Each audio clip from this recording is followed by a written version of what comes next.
to maybe even a light mix, but temperatures will warm up to the mid-40s after a morning low in the mid-30s, so we'll be fine. No accumulation expected.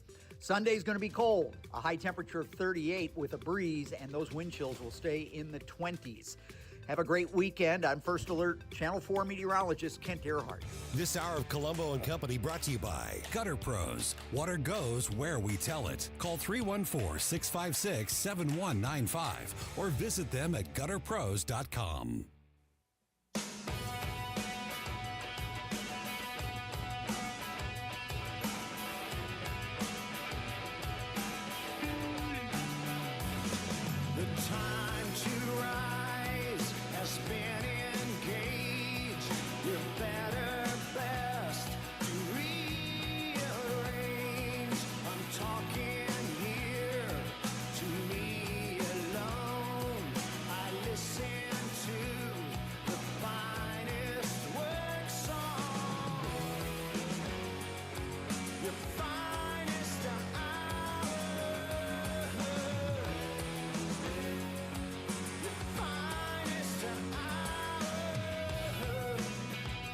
Hello and welcome to Friday afternoon, the end of a wild, crazy first full week back to work in 2026. My goodness, if 2025 was the chaotic year that we all know it was to live through, 2026 has started with the classic hold my beer statement and watch me work, because oh my goodness, we've got a lot to recap and catch up on as we get you ready for the weekend, and of course get you up to speed on all the latest news happening out there, both locally and nationally. We've got another congressperson in the news this week dropping F-bombs at press conferences. I think that's 3 times this week. Which I think is 3 times more than I can remember in any other year, and it's the first week of 2026. We'll tell you about that in a second. We've got AOC accusing the vice president, putting words in his mouth, saying that J.D. Vance believes that American people should be assassinated in the street, because that's what the vice president said. Zoran Mondani, I don't think he likes the woke spotlight not being on him, because he's getting back in the news this week. The whole tenant landlord situation in New York is heating up in a big way, and there are already some actions being taken against the new mayor and his policies that are basically anti-landlord in New York. So we'll get you up to speed on that.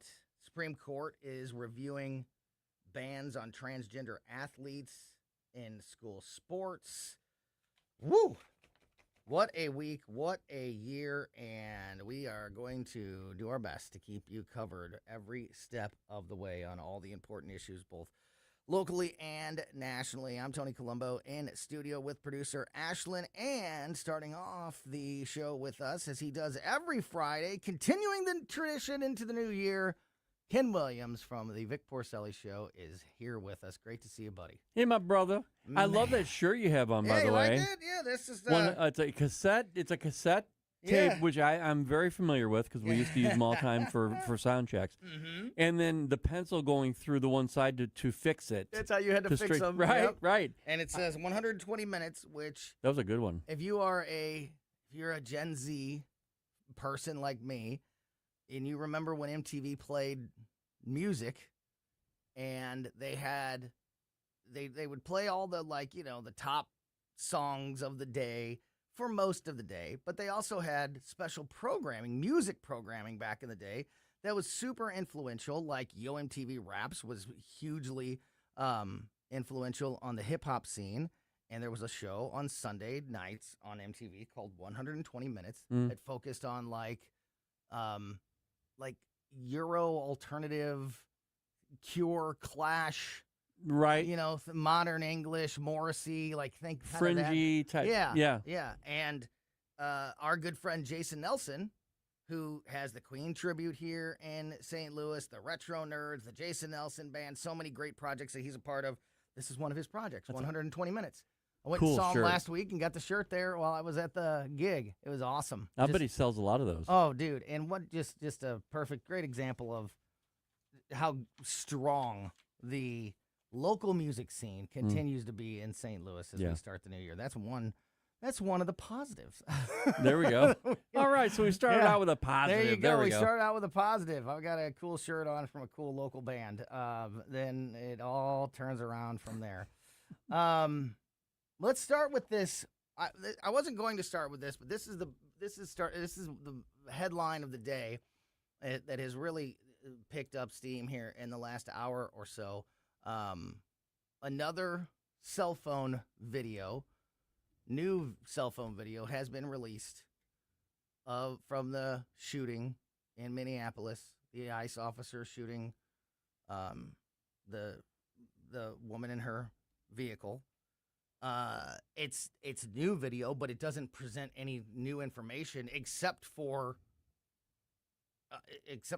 more proving the danger that the ICE officer was in, the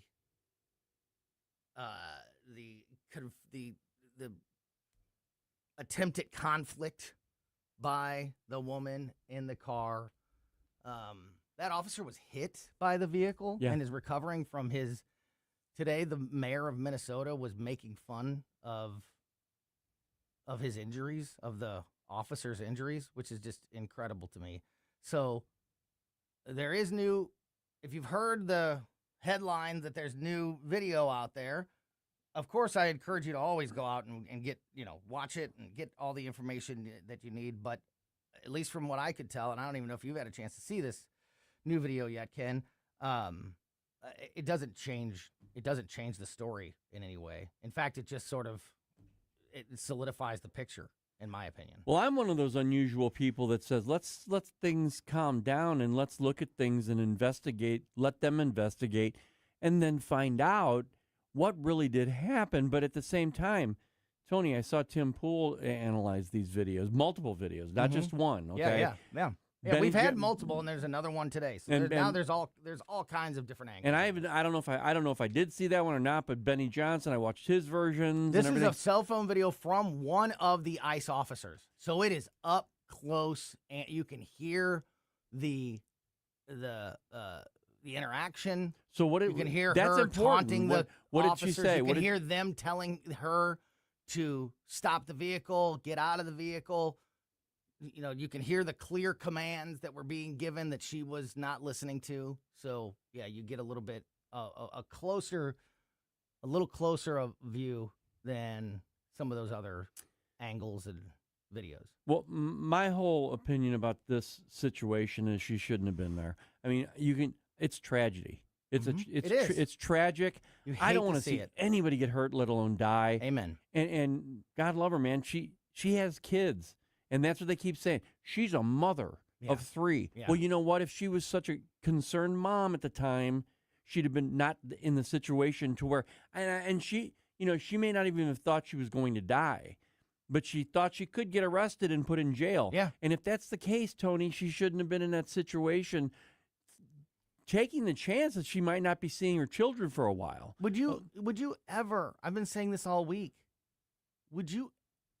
I would never, even if it wasn't a tense situation like it was up there, like it has been up there in Minnesota, that she was aware of and a part of, obviously, with these ICE protests. But even if it was just a general run-of-the-mill traffic stop, would you ever disobey the commands of a police officer? Run your vehicle, even if you weren't running it at them, which I believe she was trying to bump him, like trying to knock him off to get out. But I would be terrified of my own safety if I was going to try to do something like that. How is that part of her brain not?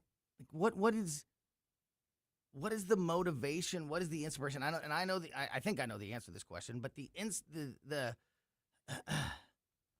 entitlement, the inspiration, the motivation to do something so reckless. When you have leaders that are in your party, you have the leaders, the top people and I'm saying the top people. Mom Donnie, AOC, Hakeem Jeffries, Tim Walz, Keith Ellison, Jared Fry, Ilhan Omar. Okay, so all of them, all of them saying, "Listen, you need to resist." Yep. Listen to me. You need don't take them seriously. They're not real. They're not real law enforcement people. So you do what you have to do. Well, guess what? She did, and she messed around and she found out. I equated to Tony. What if I got pulled over? And I'll admit I carry. Okay, sure. What if I got pulled over and not saying a word to the police officer? I got pulled over. I pull out my gun. Right. I got pulled over. I pulled out my gun. Guess what's going to happen to me? You put yourself in you put yourself in a really dangerous situation. Exactly. And what, unfortunately, this tragedy, this woman put herself in a situation where this officer was, and I analyzed this on my own and talked about it the very first day it happened. On the Vic Porcelli show, we talked about it, and I said, watch real close. Split second, like a tenth of a second, the tire spins. Yeah. Okay? When it's aimed at him. Yeah. All right? And then he's leaning, he's pushing, he's getting hit. Mm-hmm. I said, but it happened so fast. Had that snow not been there, had that ice not been on the road, he would have been run over. She would have killed him. So what do you have there? You have the situation. He die, she dies. He was not in the wrong there. I don't believe he was. He was trying. He'd been through this before. He was drug 100 yards, Tony, by another car not long before.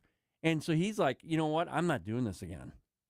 And he protected himself. Yeah. So unfortunately, had to. And this gaslighting take by many on the left of, like you mentioned earlier, that they keep reporting, she was a mother of 3 and, nobody should be killed for protesting.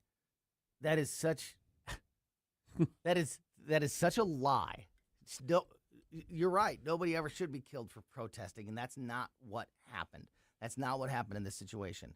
And if you want to blame somebody, if you want to blame a government entity, a higher power politically, higher power, it's not ICE. It's not the Trump administration. It's exactly what we just talked about. It's Jared Fry and Tim Walz and Ilhan Omar and Nancy Pelosi just and Hakeem Jeffries, and they're all saying it, that have told people over and over again that it's not only okay to break the law and not listen to police officers and not respect law enforcement, but you're doing the right thing. Yeah. If you are disobeying. Yes. You're doing the right thing. Just like Mark Kelly's don't follow orders. There you go. They're not only covering for it, they're encouraging it. So people think, so if you want to blame anybody, those are the people to blame for her death. And I don't mean just, it's not just rhetorical. There needs to be some type of price to be paid by these people. I agree. Tony, I don't even know how to navigate through something like that. We've never experienced anything close to it. But I can tell you that one thing's for sure, they all have TDS really, really, really bad. Yeah. Yeah. We had Jared Fry saying, get the F out of Minneapolis. Right. Was it AOC also who dropped an F-bomb at a press conference this week? No, it was Jasmine Crockett. Oh yeah, Jasmine Crockett said on one of her social media posts, she said, "F you to the Supreme Court. Yeah. F the Supreme Court." Mm-hmm. So I don't know what's going on with this new tough language. Imagine if Republicans were just dropping F-bombs all the time. The reaction of the Democrats would say, about how violent and gross and inappropriate and like this is but that's two high level politicians, and now today a third one. Representative Janelle Bynum Democrat in Oregon, accused federal authorities of state-sponsored terrorism after a U.S. Customs and Border Patrol agent opened fire at somebody in Portland. Almost the exact same situation. Somebody attempting to run over. This isn't ICE. This is U.S. Customs and Border Patrol agents in Portland.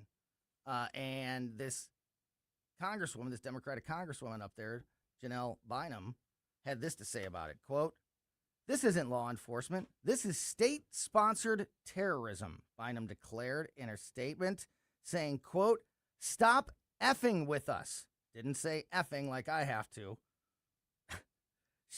I can't say these words, but these Democratic politicians can, apparently.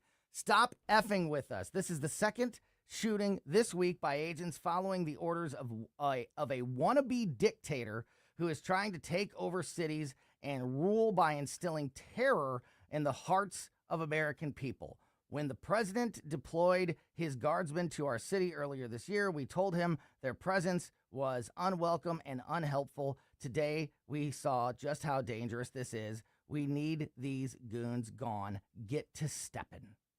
That's what she said. They're so tough, aren't they? Yeah, stop effing with us. What happened, the Border Patrol posted a statement about this yesterday, noting that Border Patrol agents were conducting a targeted vehicle stop in Portland, Oregon. The passenger of the vehicle and target is a Venezuelan illegal alien affiliated with Tren de Aragua. How do you say that? Tren de Aragua. Tren de Aragua, sorry. Prostitution ring and involved in a recent shooting in Portland. The driver of the vehicle is believed to be a member of the vicious Venezuelan gang. When agents identified themselves to the vehicle occupants, the driver weaponized his vehicle and attempted to run over the law enforcement agents. Fearing for his life and safety, an agent fired a defensive shot. DHS put out another statement today on this, in a post today, that the man and woman in the vehicle had both unlawfully entered the U.S. and had been released into the nation by President Joe Biden's administration. Quote, yesterday, 2 suspected Tren de Aragua gang associates let loose on American streets by Joe Biden weaponized their vehicle against Border Patrol in Portland. The agent took immediate action to defend himself and others, shooting them. Nobody died in this action, but thank God. Here we have gang members, illegal aliens that are also gang members. Yeah. And you can look into this story. There's so many details about these two people. Yeah. That they had been tracking. They know their names. They know their affiliations. They know the crimes that they have committed. There's lots of details. I don't have the time to get into all of them, but you can go look them up. Some really bad stuff. Yes. Yeah. Who attempted, when they realized that they had police, that they were caught, attempt to run over the police officers. That police officer, just like in Minneapolis, takes a defensive shot to defend himself. And the first thing we get is a congresswoman going on her platforms and saying and dropping F-bombs at the police officers and calling the president a dictator and calling this an act of domestic terrorism. It's our state-sponsored terrorism. So look at what we're talking about here. I mean, including the foul language, everything, but look what we're talking about here. We're talking about a major party in this country, the one of 2 main parties in this country. The Democrat Socialist Party is what they are. They're actually defending all these people, all the bad guys that we are talking about, that we've been talking about this whole new year so far. They're the ones that are defending them, not defending the law enforcement officers that are just upholding the law. I bet you the gang members don't understand what's going on. They're laughing. They're like, oh, this is awesome. Yeah, they got to be going, I can't believe this. I can't believe this is happening. on our side. Yeah, we have congressmen and women and senators and mayors and governors protecting us. Yeah. It's great. Yeah. They have to be thinking to themselves, what an absolute bunch of idiots, and we're going to take advantage of every second of it. We're going to take advantage of every second of this. We're going to pillage these communities. We're going to terrorize their citizens.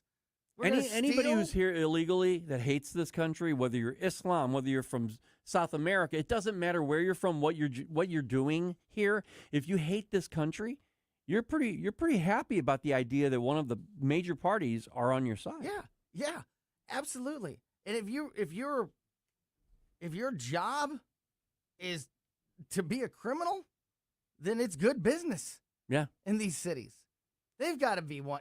Even the gangs and criminals themselves have to be going, I can't believe this is happening. The mayor, but I'll take advantage of it. Minneapolis Mayor Fry, Tim Walz is saying, they even said it. We want you to leave. We want you to discontinue your investigation into this stupid idea of fraud. Yeah. Stop that because it's not happening. We want you to leave. You leave now. Yeah, we want the law enforcement officers off the streets. Leave these criminals alone. Leave these criminals alone. Let them conduct their criminal activities. Well, they call them important citizens of the city. Yeah, well, they're not citizens of anything. Well, to them they are. No, I know. I know. I know. But man, just what a week. That's Ken Williams from the Vic Porcelli Show. He's going to stick around for another segment. We're going to get you the weekend forecast from Channel 4 Chief Meteorologist Steve Tempelton in about 20 minutes from now. Also in the 3 o'clock hour, we're going to continue to unpack the news of the day with our good friend Jonathan Heslop, who, of course, owns Rockwood Lump Charcoal and Capriotti Sandwich Shop. Great local business owner and supporter, part of the team here at News Talk STL. He's going to be with us for most of the 3 o'clock hour. We're actually going to do some news and some Friday fun time with Jonathan Heslop in the 3 o'clock hour. Continuing the conversation with Ken Williams, I want to tell you about AOC today, accusing Vice President J.D. Vance of believing American people should be assassinated in the street. That's what she says, Vance said. And we'll talk about Zoran Mondani and this lunacy up in New York with these landlord laws, anti-landlord laws. Man, New York is really in for it. We knew that, but now that it's actually getting started, it's, I think, maybe even worse than we suspected. Tell you about all that and more as we continue with Ken Williams here on Colombo Company. Made in St. Louis for St. Louis. It's News Talk STL.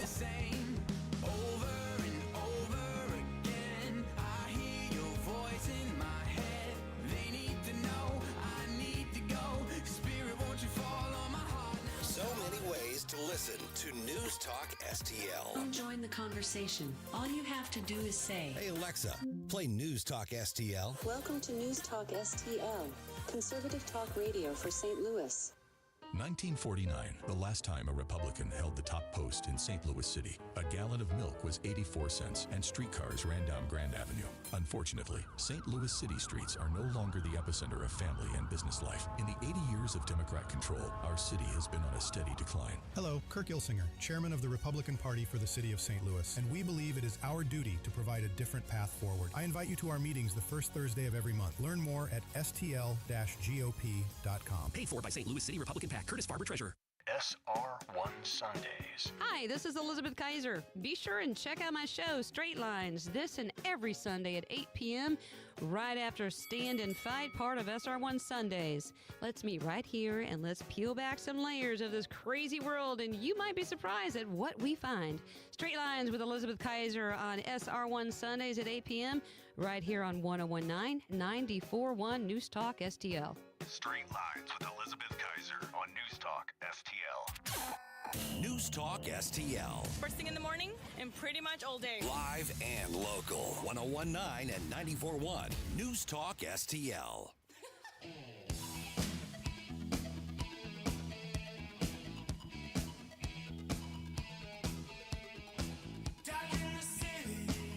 Welcome back to Colombo Company on 101.9, 94.1 News Talk STL. Going to get the weekend forecast from Channel 4 Chief Meteorologist Steve Templeton here in just a little more than 15 minutes, just after 2:45 this afternoon, so make sure you are here for that. Right now, continuing the conversation with the great Ken Williams, co-host and producer of the Vic Porcelli Show. Ken, before we get back into this news, all this just The insanity. yeah, this very frustrating and anger-inducing news surrounding these Democrats that are out of control. Here's actually a little fun one. Oh, good. So, Senator Nick Schroer, my friend and yours, Oh, yeah. host of Stand and Fight every Sunday at 6 here on News Talk STL, was on my show for the last couple days. He was, we always talk to our Missouri political insider, Rodney Boyd, on Wednesdays. And Wednesday, of course, was opening day, and Mike and Susie, and then Tim and Chris were all in Jeff City. I had a conversation. What a great thing we did there. Yeah, no By kidding. the way, I mean, Yeah. it sounded amazing. Yeah. And we were the only ones there. Well, and which is crazy because it's our job to cover the news, and that's where the news was happening. Yeah. So of course we're going to go to the news whenever we can. But on Wednesday, I had an interview scheduled with Rodney, as I do almost every Wednesday, and it happened to be at the same time that he was in a meeting with Senator Schroer. So they just put me. They just put the phone call in the meeting.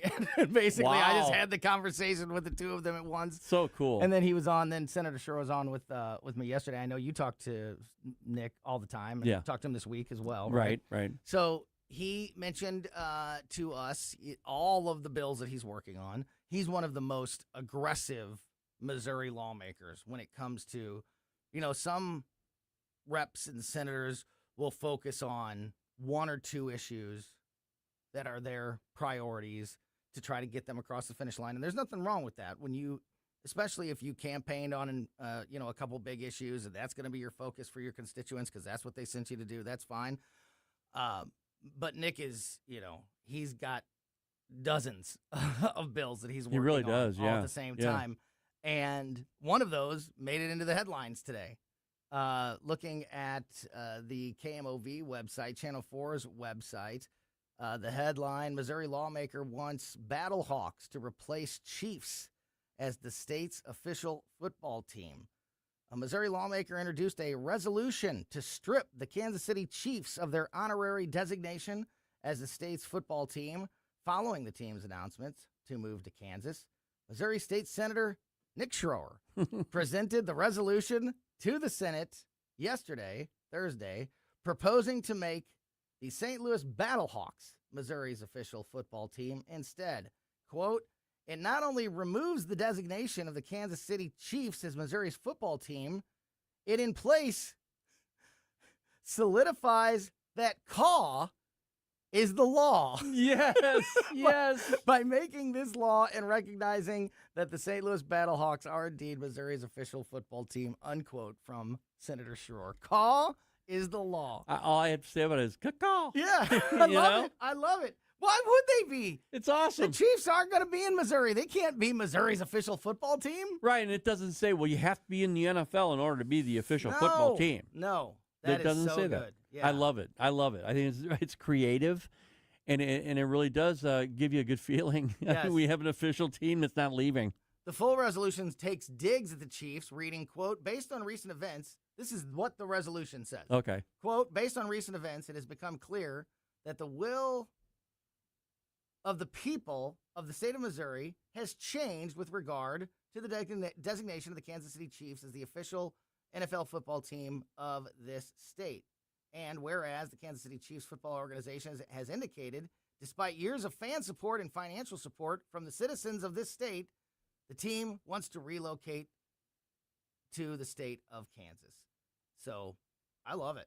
Well, they cannot be the official team in Missouri because they're not going to be a Missouri team. So here's another part of this is, again, directly from the resolution. Whereas the Battlehawks have been a beacon of professionalism and a source of pride for the state of Missouri, and whereas it is proper for the state of Missouri to recognize the achievements of the Battlehawks, including their passionate fans who understand that CAW is law as they carry out CAW to support their team. I love it, man. It's awesome. I think it's great. He's a senator and also a lawyer, so he can write the, That's so perfectly put in there, but it's all at once, like professional and legal, but also we're using terms like "caw" is law. Right, and I think that the Battlehawks should use that as part of their advertising. Yes, we are the official team of the state of Missouri. That's right. All right, back to more aggravating business here. AOC accuses Vice President J.D. Vance of believing American people should be assassinated in the street. Democratic Representative Alexandria Ocasio-Cortez is leveling a stunning accusation at Vice President J.D. Vance amid the national furor over this week's shooting in Minneapolis. Quote, I understand that Vice President Vance believes that shooting a young mother of 3 in the face 3 times is an acceptable America that he wants to live in, and I do not. What a disgusting statement and what a disgusting person to say that. Again, I botched it, so let me read this again. This is what AOC said today. Quote, I understand that Vice President Vance believes that shooting a young mother of 3 in the face 3 times is an acceptable America that he wants to live in, and I do not. Wow. It's irresponsible and it's dangerous for any person, quote unquote, leader of a party, and that's what they're doing right now. If you're a simple, all right, I consider Democrat voters a lot of times low information voters. They are, because if they weren't, they wouldn't have the information that they're getting and utilizing. Just that, they would have more information. They're low information voters. They believe the lie, right? And they just go to limited sources. Yeah, they don't do their own due diligence or research. So with that in mind, you know what you're dealing with here when she says something. So say you're one of those people. Say you're one of those Democrats, and you hear the leader of your party and that you're faithful to. You love that party apparently, and she says the things she says like that. What are you going to think? You're going to think, well, I guess we can discount any authority that the other side has, and I can do whatever I want. They're not real. They're not official anymore. Hakeem Jeffries does this all the time, Tony. Listen to Hakeem Jeffries when he talks. The so-called president. Yeah. The so-called Secretary of Defense. The so-called Secretary of Homeland Security. That's dangerous. Who told us it was dangerous? Who told us that questioning the results of an election or questioning the legitimacy of a president was un-American and dangerous for our democracy? We heard it for 4 years under Biden. Yes. That was their cry for 4 years, especially the first 2 years of the presidency when it was still fresh in everybody's mind, the 2020 election and all the questions that surround it that still haven't been answered. And people like Donald Trump claiming that Joe Biden was an illegitimate president, we were told that that was the most dangerous thing you could do, was question our free and fair elections, and that struck at the heart of everything we stand for and could damage America and our future. And that's what they preached. And now you're exactly right. And they were doing it before that, by the way. They did it for the first presidency. Yes. They did it all through Trump's first presidency. But now, every one of them say that Donald Trump is an illegitimate president. And they delegitimize his authority. They dehumanize him, actually. When you know why? When they get so angry when like talk show hosts, when they rub his head and they humanize him. Yeah, they can't stand that. That's very dangerous to them because they're always busy trying to dehumanize this guy. Yeah. And what they're doing is very dangerous because you have people on that side. And even if, okay, great. So maybe they're Democrat fringe. Okay, that's fine. Go ahead and go with that if you want to, which is not true. But anyway, we'll go with that. Mm-hmm. Even if it is, it's a large percentage of people that don't take any law serious then at that point. And that I'm pointing to is that woman that tragically died because she was shot because she was delegitimizing Trump's authority and in turn delegitimizing ICE's authority as a law enforcement operation. She was told, and that's what J.D. Vance said this week. That's the truth of what J.D. Vance said this week. AOC, in this disgusting attempt to twist his words, saying that the vice president said that he believes that American people should be assassinated in the street. I mean, that's just insane. Yeah. J.D. Vance, what he actually said this week was that that woman was brainwashed by the left-wing progressive network. Yes. To think that, that those type of actions were okay. Just like we talked about at the beginning of the show, Ken. If somebody believes that a law enforcement agency is illegitimate, they're not real cops, they're the bad guys, therefore I shouldn't listen to them, I should resist them. I mean, that's the mindset that permeates, and that's the message that's been put out by these progressive left-wing Democrats and aren't even Democrats anymore at this point.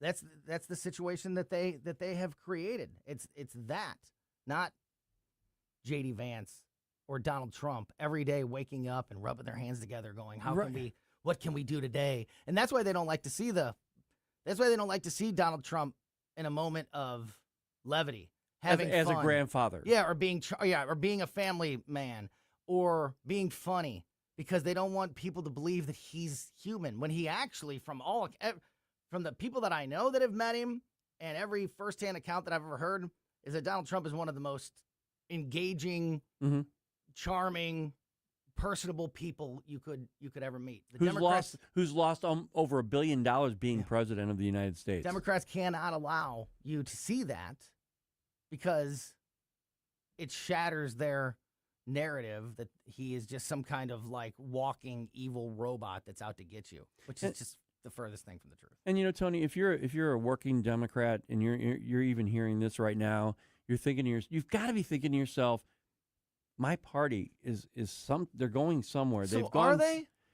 So no, that's my point. Yeah. There have to be some people out there who are Democrat, who traditionally are Democrat, but they're more the older version, blue dog type Democrats, looking at their party saying, my goodness, what has happened here? Because this is how far left this Democrat Socialist Party, which is what they are now. I'm not lying here. I'm not fabricating or a lot of rhetoric. Many of them proudly they say it. Yeah, proudly.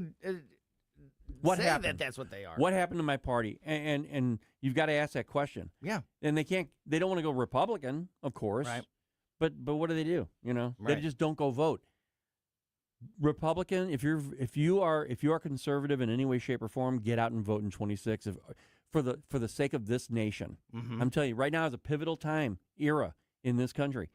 26 and 28 are going to decide what's going to happen in this country. Well, so that's exactly what I was going to ask you. I joked at the beginning of the show, that we'd been previewing, hey, 2026 is going to be a busy year. It's going to be, with the midterm elections and the balance of power hanging in, it's just going to be a chaotic news-packed year. None of us could have predicted that it would start out at, 11. Right. They did not even have time to ramp up to anything else. So, but with that in mind, and with this disgusting behavior that we've seen already just this week in the first week of 2026, are there Democrats opening up, Democrat voters, opening their eyes? And do you feel that change happening as we go towards the midterms now? Because I feel like if you had this election right now, it'd be just as 50-50 as it was a month ago and 6 months ago, which is baffling to me that this isn't cutting through to the average Democratic voter. Yeah, I don't think so. I think they're where they are. That's wild. There's no. I don't think, and I've been through this actually recently. And here's what you need to do. If you're talking to a Democrat in any way, shape, or form, in a party, whatever it is, and they start coming at you, all you have to do is calm down first, take a deep breath, and start asking questions. You will destroy them. Facts are really bad for them. I'm not kidding. I'm not exaggerating. I'm not playing games here. Facts are really horrible for the left. And when you start giving them facts and start asking them questions, they just do not like it. And that could change a mind, maybe. I don't know. But to your point, I don't think it's going to happen. I really don't. So that's why we need to get out and vote. So just since we're already mad at everybody, let's just throw one last one on the fire here. Okay. Zoran Mondani sides with tenants as New York landlords get crushed by bias housing laws.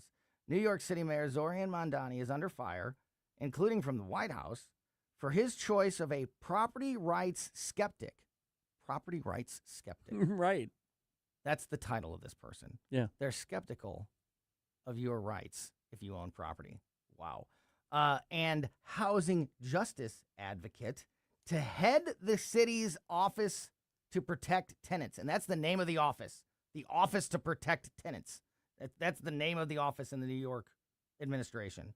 Kara Weaver is on record. It's Sia, I believe. What's that? Sia. It's Sia. CEA. C-A-R-A. Then they've changed it because I had I thought it was Sia. That's what I read in different articles. Weaver.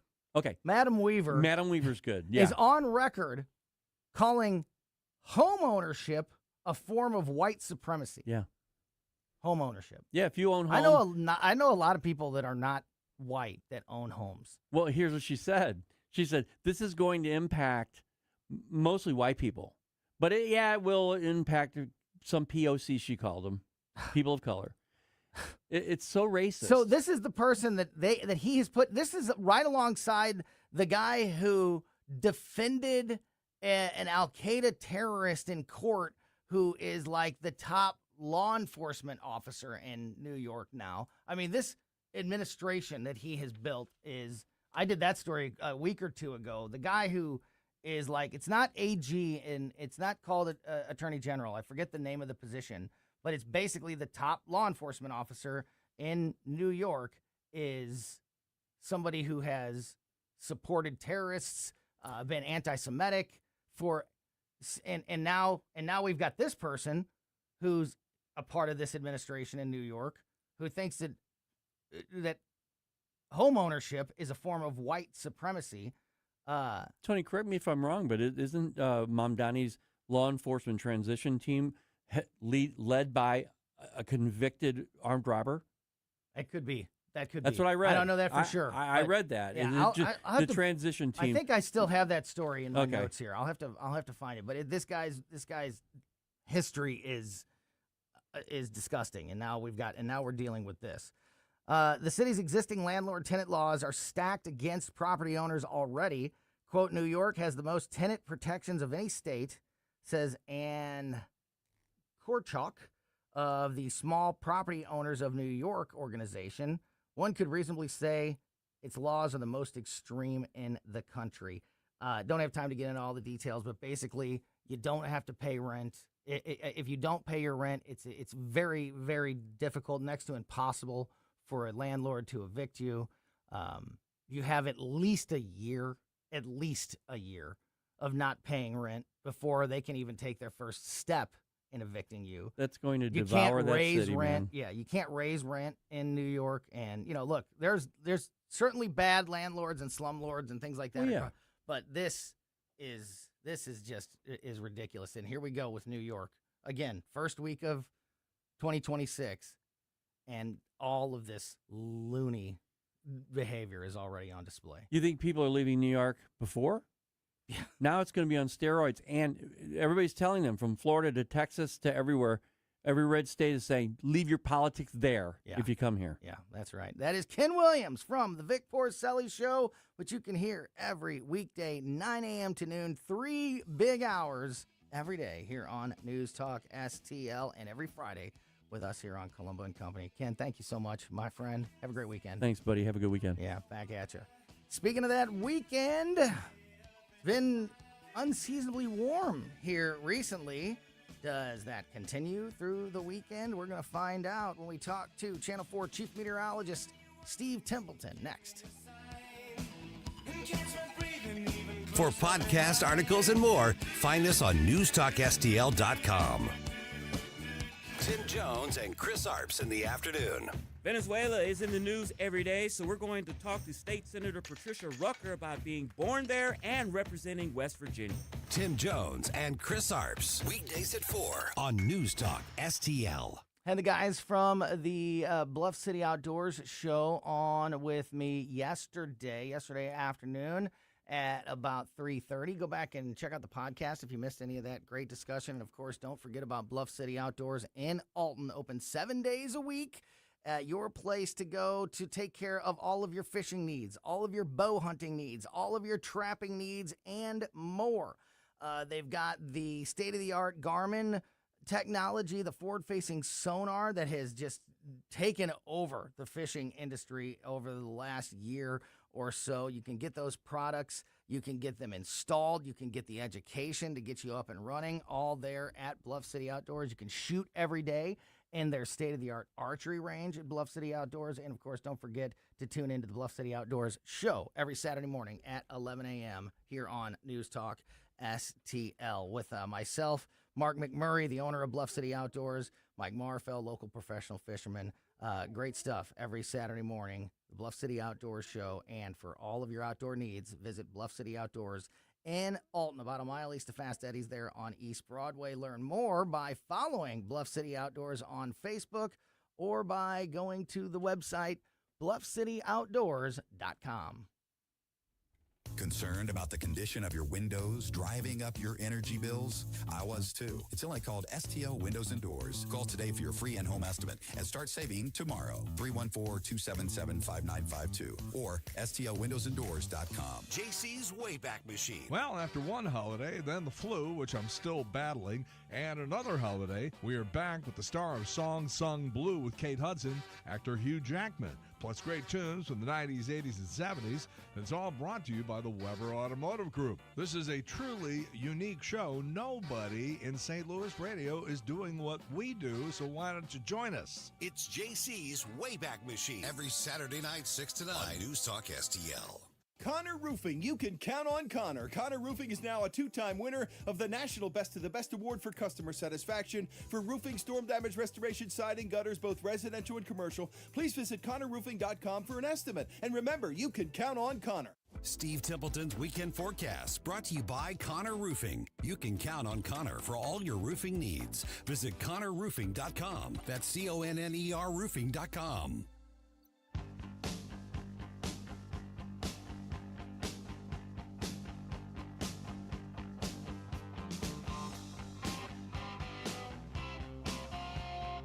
Welcome back to Colombo Company on 119.94.1 News Talk STL.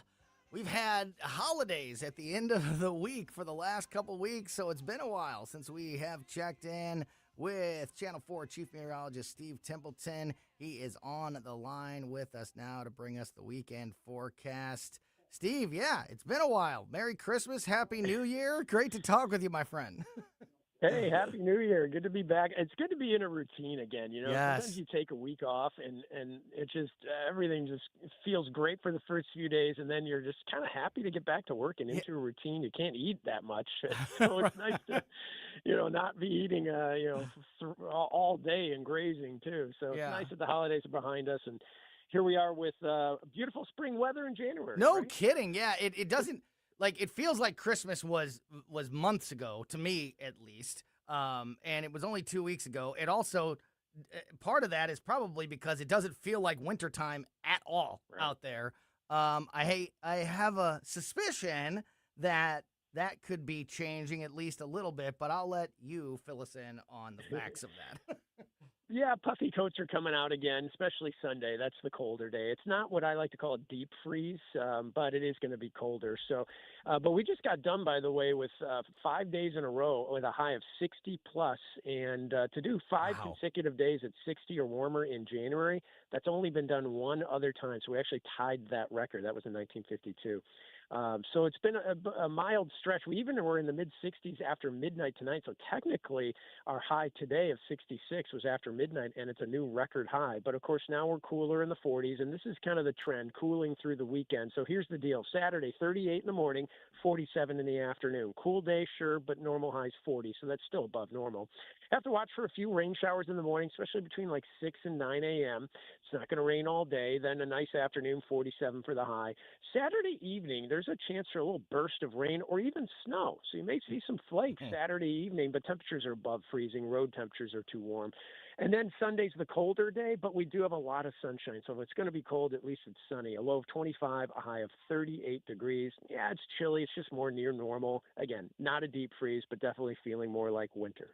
Yeah, and to your point, I mean, look, I love this. I wore a T-shirt today, wearing a T-shirt and like a zip-up jacket, like a hoodie jacket, and that's been great. So 38 47 tomorrow and then 38 on Sunday is going to feel colder, but on a normal January in St. Louis, if we had a weekend coming up that was going to be, one day in the 40s, one day in the upper 30s, and mostly sunny, that's a pretty great January weekend forecast. Right? It just doesn't feel that way because it's been so mild here lately. Weather's always relative. I always like to tell people that it's always relative. Yes. If we had 5 days instead of in the 60s, they were in the highs in the 20s, then we'd be really looking forward to this weekend, right? I'm always worried that when we have these, these nice, especially, not just the one-offs, but a nice stretch, I'm just waiting for the other shoe to drop and for Mother Nature to pay us back for all of that. Do we see any of that payback coming in the near future?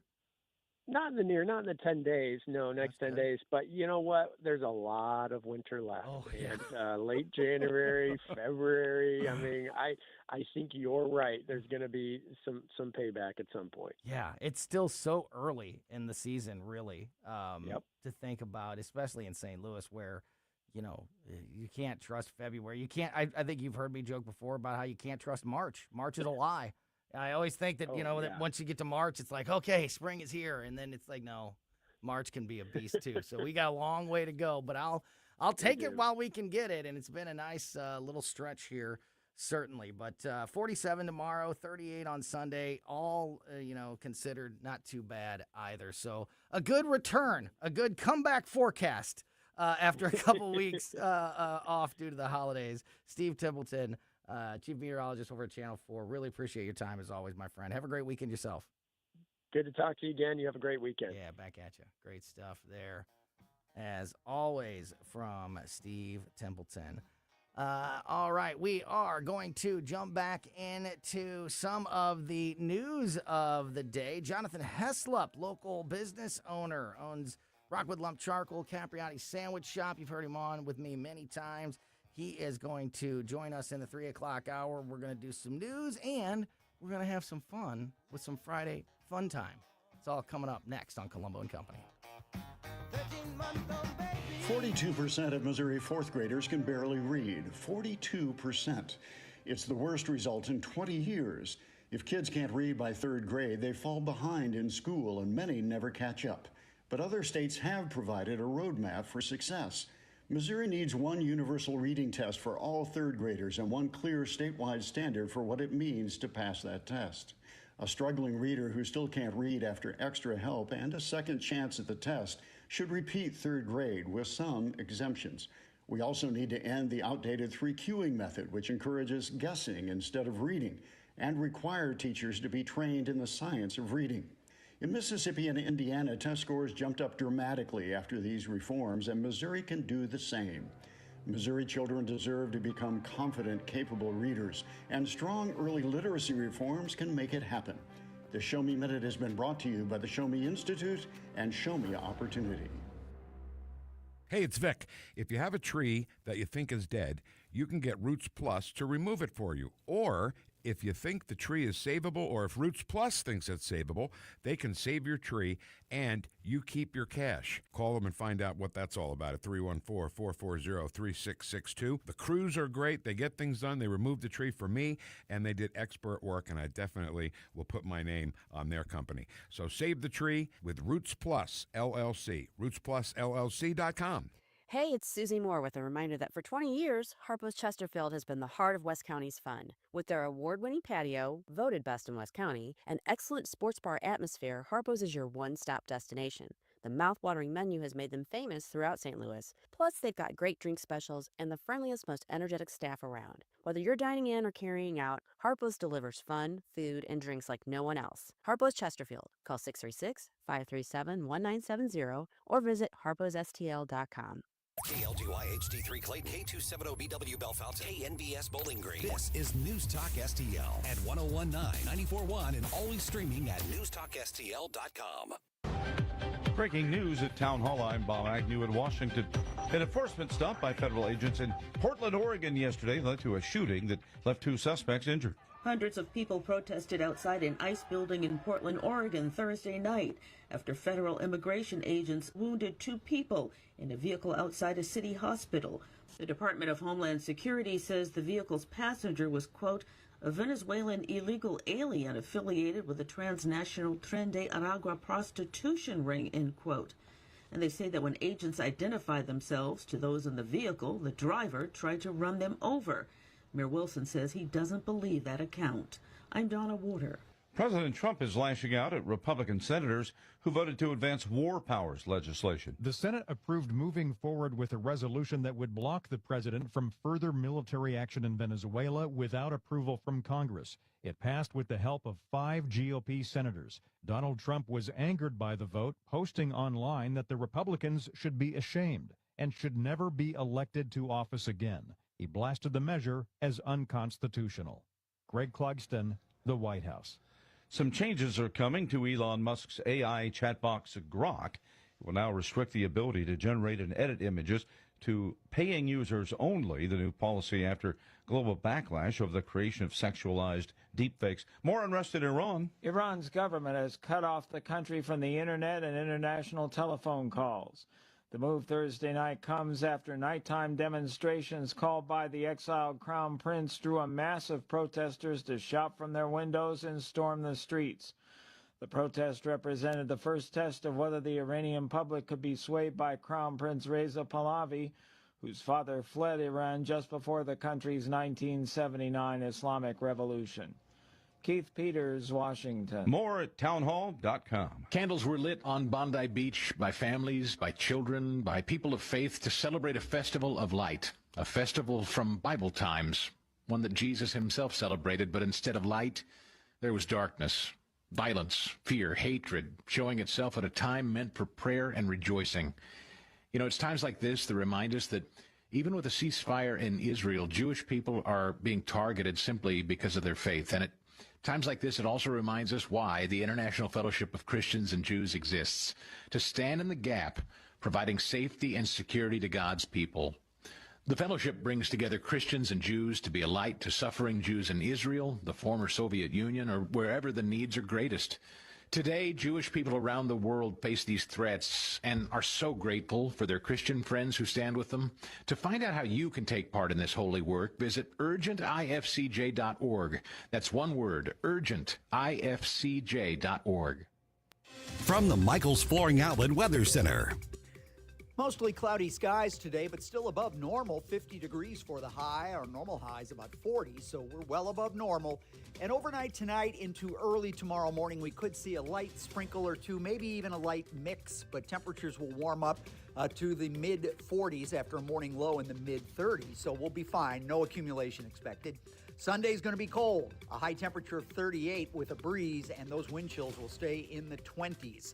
Have a great weekend. I'm First Alert Channel 4 meteorologist Kent Earhart. This hour of News Talk STL brought to you by Chris Cooper and Serenity Wealth Management. Discover little-known strategies that could be the difference between choosing the care you deserve or having someone else decide it for you. Get a free copy of Chris's book at serenityltc.com. Fox News Commentary with Britt Hume. Next. Hey, I'm Mike Slater. My dad passed away at the age of 63. It's out of nowhere. Had a stroke. Super hard, obviously, for the whole family, but my dad had life insurance. This is why I have life insurance for my family, for my wife and 4 kids. And the best place to get life insurance is ethos.com because you can do it in 10 minutes. And there's no medical exam and no blood test, just a few health questions. Get life insurance in 10 minutes so your family is protected. Ethos, E-T-H-O-S, ethos.com/Mike. Here's Britt Hume. What we're seeing is this reflexive reaction against anything and everything that Donald Trump does or says. And I think there's a certain amount of demand for that within the Democratic Party and a feeling among all these politicians that they have to respond to that. But it keeps getting them in a situation where they seem to be on the side of the bad guys. Nicolas Maduro is an evil dictator. There's no doubt about that. I think most Americans recognize that. Most citizens recognize that. And, you know, here they are appearing, at least, by the virtue of attacking the action to bring him to justice as improper, appearing to be on his side. So I think that what we're seeing here, once again, Brett, is what has been, I think, quite accurately referred to as Trump derangement syndrome. And I don't think it leads to a good place for the Democrats. For more commentary like this, go to foxnewspodcast.com. If you have a phone, you have a radio. Wherever I'm at, home, car, wherever. Download the all-new News Talk STL app. If you have a phone, you have a radio. Just a convenience on the phone. Streaming live on the mobile app. Love the new app. And listen anytime, everywhere, anywhere. Baby, you a song, you make me wanna roll my windows down and cruise.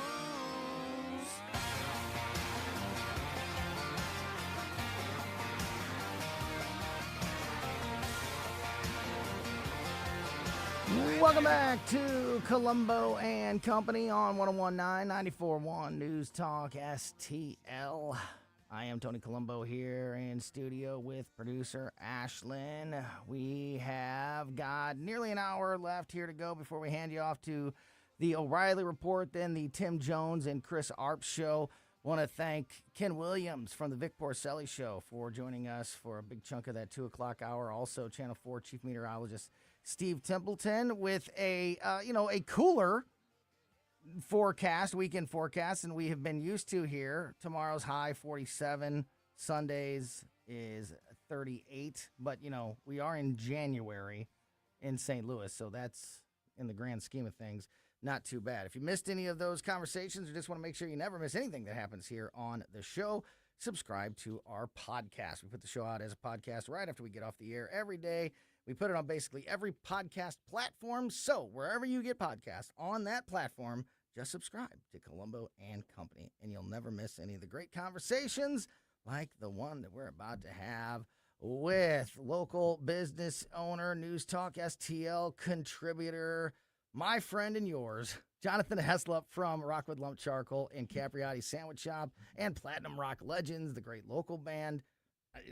So many accolades, my friend. Great to see you. Great to see you. Yeah. Hey, Ashland. How are you? Love it when company comes over, especially as we kick off the new year here.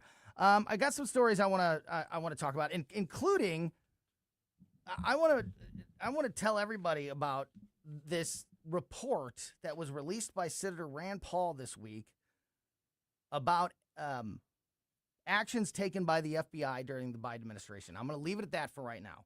This is a story that should be top of the headlines, but with all the other things happening with Maduro and the Minneapolis shooting, sometimes even massive, what I believe should be massive stories that everybody should be aware of, sometimes don't even crack the news cycle, which is amazing. I want to get into that. And it's not going to be all doom and gloom and serious this hour. We always also like to have some fun and send you off into the weekend with a smile on your face. So Jonathan's going to be here for the entire 3 o'clock hour.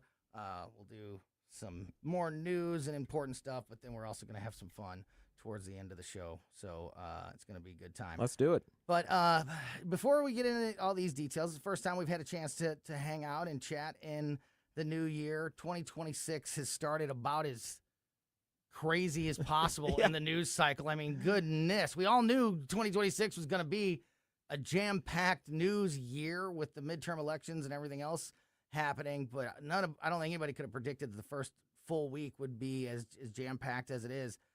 Oh, just overall, in general. And it could be from a national standpoint or maybe from a local standpoint as a business owner, starting a new year, one is, important as 2026 is going to be. Are you generally optimistic? Do you feel like things are on the right track in general, or we're going in the right direction? Absolutely. Yeah, you feeling good about the new year? Yeah, absolutely. I mean, I entered 2025 knowing that good things were yet to come, and we saw a lot of good this year, and there's going to be a lot of good yet to come this year. Yeah. Especially in the Missouri House and Senate. I feel that things are going to get better there as well.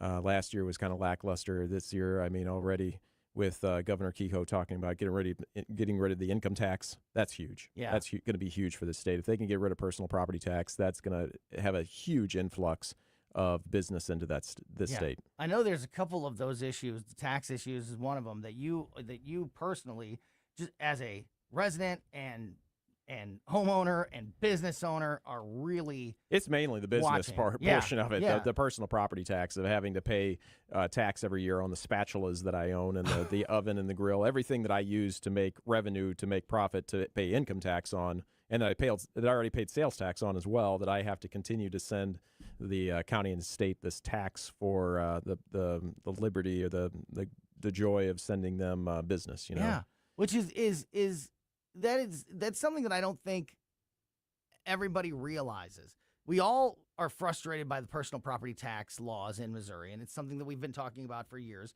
But if you're not a business owner, which many voters are not, I don't think they realize how invasive and how costly they are. And Tony, it's like, oh, well, I don't own a business, so it doesn't affect me. Well, you're paying for it.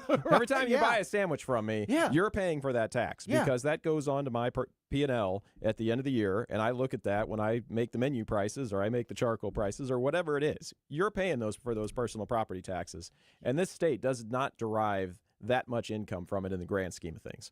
It's a billion, and I think Bill Eigel told us it was $1.5 billion or so that this state gets out of it. They could find a place to eliminate that spending to get that money out of there. Oh yeah, there's plenty of places to find to eliminate spending. I guarantee what's going to happen is there's going to be more sales of things in this state, and especially cars, that people will then pay the sales tax because they don't want to pay the personal property taxes. You would see boats all of a sudden start getting registered in Missouri. You'd see more airplanes, and you'd see a hell of a lot more cars and big trucks get registered in the state because businesses did not have to do that. They will get quite a bit of that income back by means of sales tax and vehicle registration money. You make a great point about how, if you're not a business owner, you're still paying for it because you are paying that extra for the products or the services that the businesses in Missouri do offer, but also you're paying for it if those businesses leave the state of Missouri because there's a more attractive offer. You pay for it in the fact that these services now aren't there, or these jobs aren't there. So you pay for it at a lot of levels. Yeah, minimum wage just went up, which didn't affect us much because we already pay our people more than that. Not a lot of people work for less than that. But at the same time, I still can't hire high school kids because I can't afford to pay them that much money to have them standing next to somebody who's training them, making the same amount of money as they are. That ticks that person off if they're going to be making the same amount of money. And it's their first job, so they're going to need their hand held through all of it. It's going to take a lot of training. And if this is in June, end of May or June, I'm going to lose that kid in the next 6 weeks anyway. So why even bring them in and do that? But so I think they are going to work on the legislation this year to exempt out people that are under 18 or under a certain age, that they can make a little bit less, because this ridiculous argument that you hear of, that minimum wage doesn't pay, that's not a fair wage that they can live on or whatever. No, you're not supposed to live on it. It's not a living wage. It was never supposed to be a living wage, and teenagers don't need a living wage. No. This is almost an internship because at least half of them aren't going to make it. Well, and you know what? And it's really frustrating. Also, at least from my standpoint as a parent, and I'm sure I'm not the only one that feels this way. I have two daughters that are, one is about to be working age. She's but 15 and a half. And then my older daughter, who's 22, is a senior in college. So she's got her hands full with school. She can't work a full-time job, but she could and wants to work a couple days a week. She's not looking for a livable wage. She wants a job that she can work a couple days a week so she can have a little bit of money to, buy, go shopping, buy clothes, have, a social life, pay certain bills. That's all they're looking for. My daughter, who's about to turn 16, that's all she'll want, is Tony, a job that, but those jobs don't exist because nobody wants to pay. Do they like making sandwiches? Send them over. Yeah, right? But that's what I'm saying. Like, it's harder to find a 2-night-a-week job that pays minimum wage. It is. Because, as you would know, as business owners, it's not worth hiring that person because you're not going to get It's tough to get them trained up for it. So now these kids can't find a job. Yeah, it's tough to get them trained up for that and to get them to a point. And all the jobs that used to be like incredibly simple and things like that don't really exist anymore. Baggers for groceries. That was my first job. Yeah, my first job was a bagger. People talk about that. Yeah, they've got rid of a lot of those folks now. You bag it yourself at Aldi or wherever you're going. So a lot of those jobs, getting the carts out of the parking lot, that kind of thing. There aren't very many of those. So, I mean, we try to get these kids in and get them, but as long as they can stay, I don't have a problem investing in them. But it's tough to know. Or one, are they going to make it? And two, are they going to stay? Yeah. So I agree with you. For once, I am a little bit optimistic going into a legislative session here in Missouri. They proved to us at the end of last session, and then with the special session more than anything, that they can get things done. Governor Kehoe seems to be more engaged and absolutely pushing things, harder. So much more engaged, which is a big help. Governor Parsons. Yeah. So in the past, it's been, even with the government, or even with the Republican supermajority, it was like year after year things didn't get done.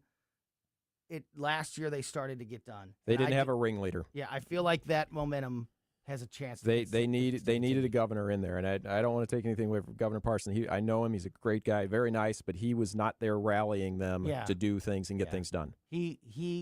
He seemed to be in cruise control, especially the last year or two. Absolutely. I mean, he would joke about how he was, never aspired to have that. He kind of fell into the lieutenant governor slot, and then the next thing he knew, he was governor. But he was a very sweet guy, and his wife too, Teresa, very nice lady. And Governor Kehoe, though, he's a little bit more gung ho, and I'm excited to see what comes out of it this year. Going back now, after having a full year with Governor Kehoe at the helm, and I talked earlier this week with folks like Senator Nick Schroer and others, how Governor Kehoe, for a lot of Republican voters, a lot of conservative voters in Missouri, you go back and you remember, the three candidates in that election divided the state a lot. Absolutely. And there's a lot of conservatives in Missouri that Governor Kehoe wasn't their first pick. I think that many of those voters have been surprised at how much he has accomplished and has proved himself to those voters that didn't necessarily support him in the election. And what a great feeling, what a great feeling to be pleasantly surprised by a politician, right? No kidding. No, yeah, it was very divided. It was very divided between Bill Eigel and Ashcroft. Jay Ashcroft, and Jay Ashcroft and Kehoe, and then. But, it was kind of interesting to see, though, how he stepped out. He didn't even bother doing the debates. As soon as he got, the Missouri Farm Bureau vote, I mean, he knew he had it at that point. But it was almost that... I didn't know who had it, but I didn't realize I wasn't as confident in any of them. I mean, if Jay Ashcroft would have stepped out of there, because he was back... When it all started, he was the one that was kind of like the front runner. Yeah. I mean, we're talking a year. He seemed to be the favorite. Yeah, he was the favorite a year before the election, and he came out with less than anybody. Yeah. Which if he would have stepped out, I think Bill Eigel, it would have been pretty close between Bill Eigel and Kehoe. But I think you're right. I think Governor Kehoe has been a pleasant surprise, and that's great news for many conservative. That's good news for this state. Yeah, and hopefully that continues into 2026. Talking to Jonathan Heslop from Rockwood Lump Charcoal, Capriotti's Sandwich Shop. Here's this story that I wanted to tell you about. And again, this is, We're talking about local, local politics and news and kind of looking at 2026 from a local lens. And this is a total change of pace here. But like I said before, this is a really important story that I think just needs to be out there, and we haven't had a chance to talk about it. I've had it in my notes here for a couple days now. Rand Paul put out a report this week. Senator Rand Paul put out a report this week with the headline, Biden FBI tracked Catholic teacher with no January 6 ties and weaponized probe. The FBI, this is all from the Rand Paul report this week. The FBI, under the Biden administration, spent 2 years investigating a Catholic school teacher and even put her on a terror watch list based on an unverified tip that connected her to the January 6th riot at the U.S. Capitol in 2021. Christine Crowder wasn't at the U.S. Capitol when protesters entered the Capitol building, according to the findings released by the Senate Homeland Security and Governmental Affairs Committee. She was, however, in Washington, D.C. that day for a rally for President Donald Trump. She was at the rally earlier in the day, but she was not in the Capitol when the entering of the building happened. And yet, the FBI spent 23 months tracking her because they thought that she was there. The committee's chairman, Senator Rand Paul, called the move an overreach of federal power based on insufficient evidence. Quote, a free society cannot tolerate a system in which programs and authorities intended to keep the public safe are instead weaponized against them due to mere suspicion. The records released today show how an unverified tip that the FBI failed to substantiate led to nearly 2 years of surveillance on an innocent American. There's a few more details, but I want to stop there to get your thoughts. And the other scary thing about this, Jonathan, is if we're learning that this happened to one American, oh yeah, you can bet everything that there's many stories like this. And this story, I mean, you hear about all these people that have been on the watch list for the TSA, the no-fly list by accident, things like this. This was intentional. This wasn't a screw-up. Yes. This was somebody that knew she was there, that ratted her out just to get her on a list. But this is why red flag laws are so dangerous. Oh, amen. Because all it takes is that one call, and suddenly you're on a list and you're being watched. There is no due process to this is whatsoever. Guilty until proven innocent. Absolutely. Instead of innocent until proven guilty. And this is what happened out in the Eureka area, too, with Rockwood School District, that called the FBI on parents that were speaking out at their board meetings. I mean, this ridiculousness is not just limited to January 6th people. This is all over the country. Yeah. And there is no, as you said, guilty until proven innocent. This is terrifying. Listen, it gets even scarier. According to a timeline put out by the report, the FBI's probe of Crowder first began in January of 2021 when an anonymous tipster claimed to have recognized her in news coverage of the January 6th riot at the U.S. Capitol building. Despite an initial negative match for face and geolocation, the FBI still expanded its probe and, for the better part of 2 years, conducted physical surveillance, of the Crowder household, put her on a travel watch list, secured a warrant for her Facebook account, and even prepared a prosecution case against her. The FBI would finally drop the case in June of 2023 when the Bureau determined that it could not positively place Crowder at the Capitol on January 6th because she wasn't there. They had a case ready. Yeah. They were physically watching her. They had a warrant for her Facebook. I mean, you want to talk about all we hear from the Democrats about Donald Trump weaponizing government, especially this week with what's happened in Minnesota about and with the National Guard issue and how Trump is weaponizing the government. This is weaponizing the government. Yes. And this wasn't somebody that goes and speaks out, that wears the fatigues and has a podcast and is flying the flag upside down. This is a Catholic school teacher that Yes. Just somebody This shows tried to drop a dime on to get her in This trouble. shows you how insane that those investigations after January 6th, they were going after everybody. Yes. Every average American. This woman wasn't even there. I don't want to make light out of the word lynch mob, but that's kind of what it sounds like. No, I think you're right. And like I said, Way to go, Rand Paul, for as much of a disappointment as that guy is on a lot of things. Yes, Rand Paul is.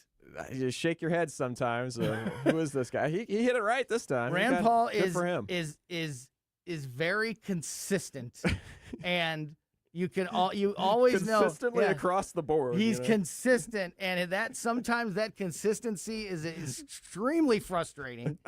And sometimes it comes through in a big way, like it did here. He is, but yeah, he really did nail this one. All right, well, he's back on my good side today. And today, right?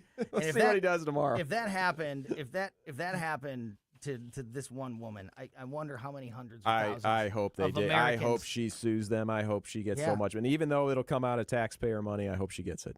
So we have the outside of the ICE shooting in Minneapolis this week. Of course, we've had the fraud situation in Minnesota developing, and we've been learning more about that over the last several weeks. There's a second fraud scandal that we're starting to learn more about coming out of Minneapolis, and now there's stories coming out of California about a statewide, and it's another coronavirus relief fund scandal that looks like it happened. And they haven't gotten to Illinois yet. Yeah, exactly. Yeah, no kidding. That was coming. As all this is happening, Vice President J.D. Vance announced this week a new federal task force aimed at tackling fraud across the country. He made this announcement yesterday. The Vice President said that the Justice Department will feature a new Associate Attorney General. So this will be a new government position, a new Associate Attorney General position. Maybe you can send them your resume to address fraud.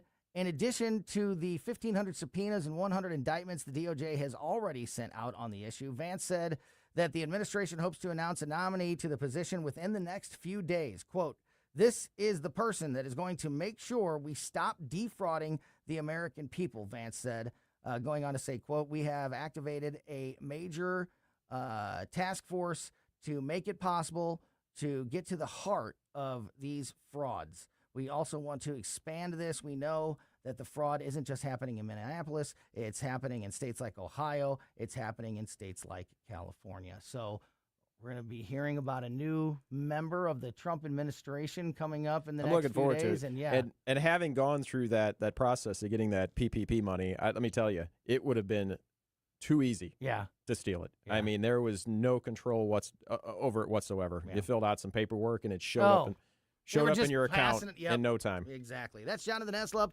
from Rockwood Lump Charcoal and Capriati Sandwich Shop. He is sticking around with us until the end of the show today. And since it is a Friday, especially after a crazy week like this, we like to have some fun on the way out the door and get you prepared for your weekend. So Jonathan's going to stick around for some Friday fun time next on Colombo Company. Follow Tony Colombo on Twitter at Tony Colombo Talk. If you have a phone, you have a radio. Download the all-new News Talk STL app. Love the all-new News Talk STL app. And listen anytime, anywhere. Intervine and Intervine.com, of course, the great local family-owned business that makes the best flashlights, lanterns, and headlamps available on the market. You hear our buddy Mike McCleary, the owner of Intervine, on the show every Monday. Can't wait to talk to him this coming Monday. Boy, he's our AI big tech expert on the show. 2026 going to be a big year for AI news. So love having Mike on the show. And, of course, his great products, especially this time of year. You know, we've gotten very lucky with the weather this winter in St. Louis. But, we're always just one snowstorm away from really relying on things like a reliable flashlight or a headlamp or lantern around the house or in your vehicle. Or if you are an outdoorsman or have a hardcore outdoorsman in your life, a tactical flashlight or a heavy-duty lantern for out in the woods also are fantastic products to have. And they have all of that and more at Intervine.com. This time of year, right after the holidays, with all the new electronics and toys that you may have in the house, you might also just need to stock up on batteries. They even have batteries in all different sizes at Intervine.com, and you can get all of their products for 25% off. 25% off everything at Intervine just by using my name, Tony, Tony, as your promo code. Intervine is Intervine. Go to Intervine.com. Use my name, Tony, for 25% off everything. Again, Intervine.com. Hey, folks, Jamie Allman here for Newsteader's Fine Jewelry right there at Doherty Ferry and Big Bend. WowDiamonds.com. It's Wow Diamonds for a reason. These are beautiful lab-grown diamonds. They are gorgeous. They will blind you when you walk in and see them, but that's a good thing. Great engagement sets, wedding sets, all these beautiful God-created gems, sapphires, rubies, you name it, garnets, and also all the gold you need, and the famous bull of a watch, WowDiamonds.com. This is Larry Connor's commentary on News Talk STL. I began with a warning. I'm going to poke the bear. I know from experience some of you will be upset with me. So it goes.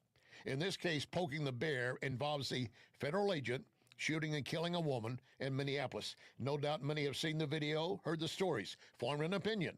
The officer was justified, or he acted carelessly. I have a career of standing with law and order. I couldn't begin to count how many police shootings I've covered, but I never blindly follow one narrative over the other. I do know this, unless you were in the shoes of that officer, you don't really know what you would do. Oh, you might think you do, but you don't. Reportedly 6 months ago, the same officer was involved in another attempt trying to stop a driver. In that case, he was dragged 300 feet. Could that have affected what he did this week? I've not seen all the evidence, so I have to poke the bear and say, I don't know if the officer was fully justified. But even if not, it doesn't mean he was wrong. There are two things I do know. The woman driver refused to stop. If she had, the shooting might never have happened. The other thing I know, anti-police advocates are celebrating the woman's death, making her a martyr. They are dancing on her grave. Get more Larry Connors on Larry Connors USA. Tonight at 6 on News Talk STL. Do you know why I endorse Cafe Napoli, all the locations? Visit any of them, and you will quickly appreciate the quality of food, service, atmosphere. So maybe I'll see you at Cafe Napoli in Clayton, Napoli Kirkwood, Napoli 2 in Town and Country, Napoli 3 in St. Charles, right next door to Napoli C. Or maybe you'll find me at Napoli Brothers Pizza and Pasta in the Chesterfield Valley. Now you know why I endorse Napoli, NapoliSTL.com. Why leave your company's story to chance? In today's digital world, video content isn't just an option. It's essential for your success. At Blue Ocean Media Group, we've spent decades crafting compelling visual stories for businesses just like yours. From concept to completion, our award-winning team transforms your vision into powerful video content that connects with your audience and drives results. Don't trust your brand to amateurs. Partner with Blue Ocean Media Group. Visit BlueOceanMediaGroup.com today, and let's bring your story to life. John Beal knows that right after a hailstorm, new roofing companies start popping up everywhere. But the Small Business Administration reports 96% of them go out of business within the first 5 years. So how good is that warranty? John Beal started in the roofing business helping his granddad and his dad. Always offering the best roof, best price, best guarantee. John Beal Roofing, not some fly-by-the-night operation. Call my friend John, 1-800-NEW-ROOF, 1-800-NEW-ROOF. On the next Larry Connors USA. Today's story behind the story. The U.S. Army spraying nerve gas over part of Utah. Larry Connors USA. Now weeknights 6 until 8 on News Talk STL.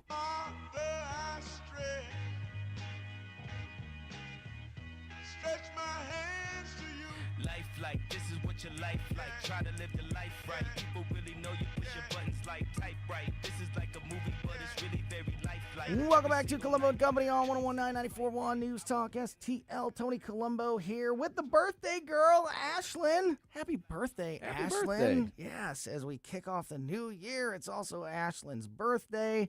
And we also have Jonathan Heslop from Rockwood Lump Charcoal, Capriati Sandwich Shop, Platinum Rock Legends in studio with us. Ashland, you share a birthday with somebody famous. The lead singer of Platinum Rock Legends, Will Lackey, it's his birthday today as well. Right. So, Nice. Happy birthday to both of you. Happy birthday, Will. To Will and to Ashland. That's fantastic.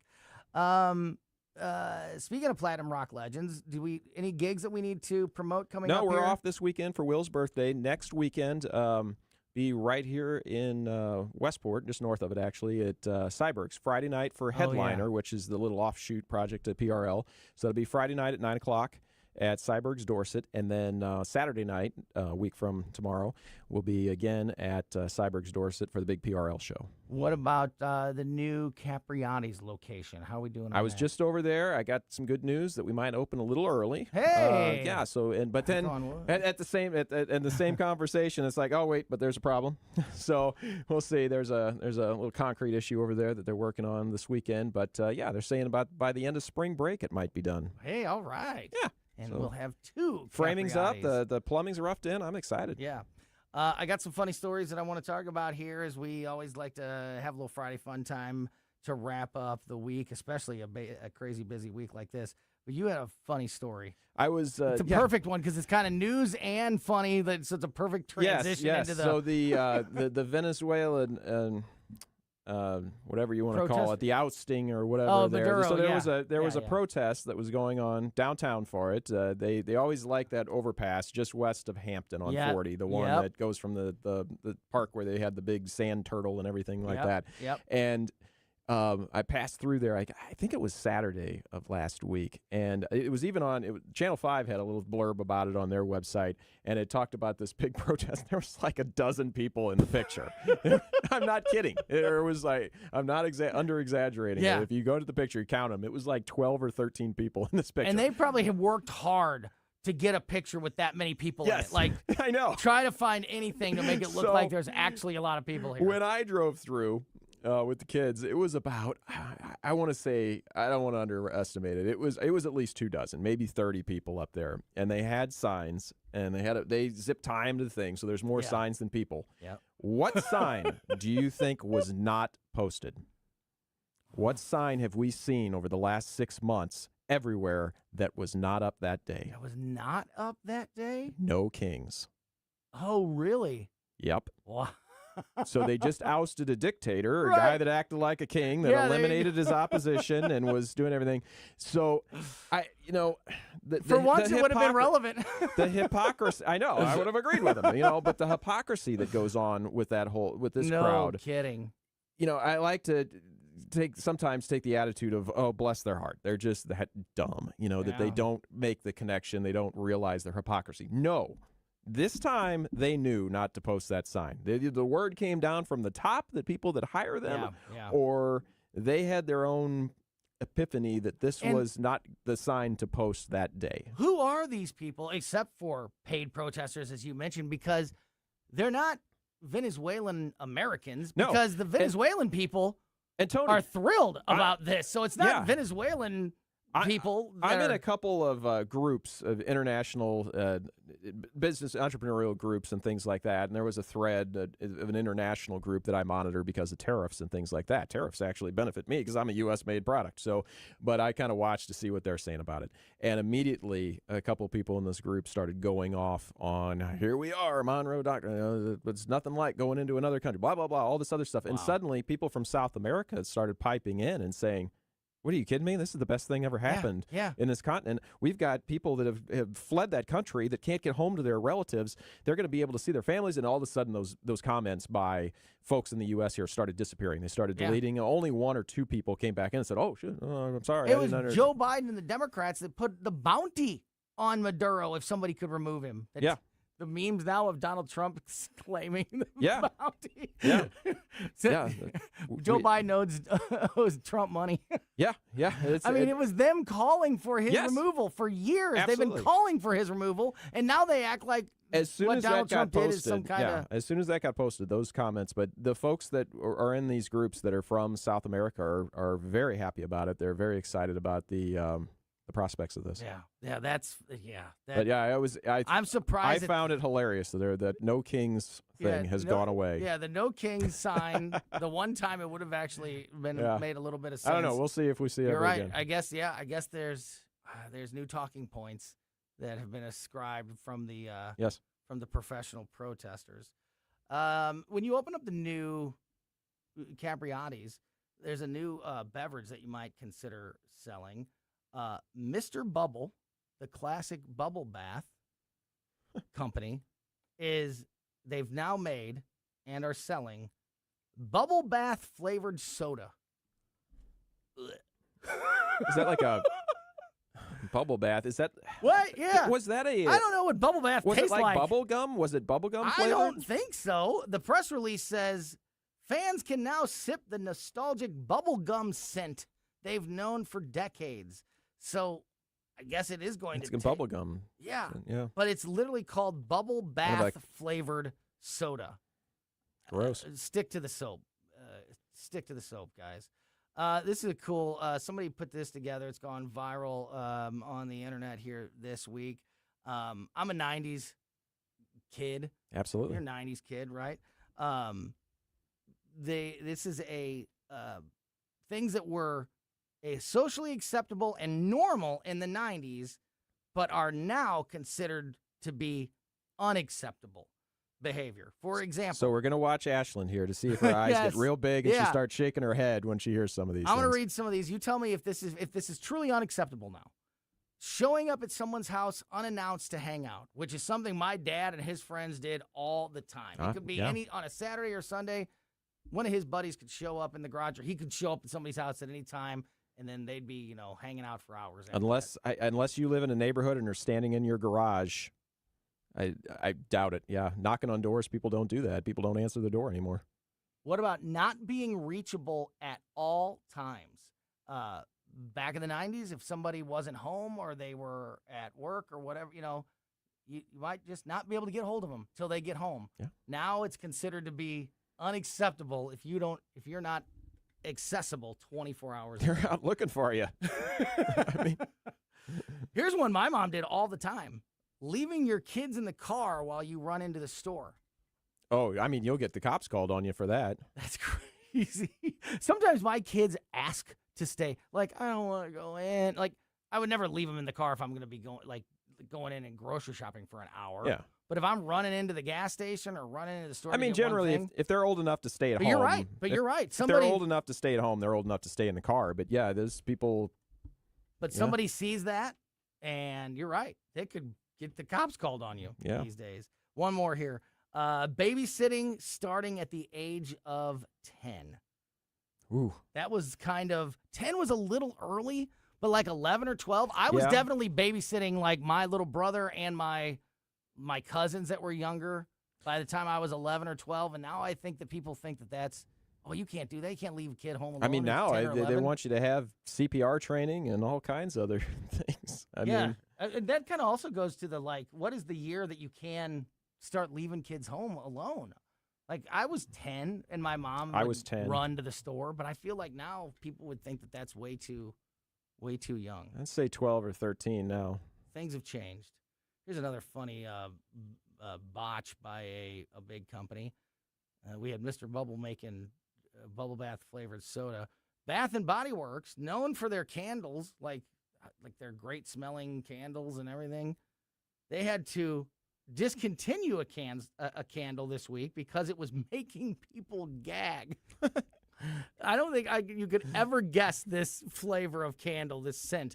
Pizza and Ranch was the name of the Bath and Body Works candle that they had to nix and stop selling because they were getting so much backlash to it from people saying that the candle literally made them gag.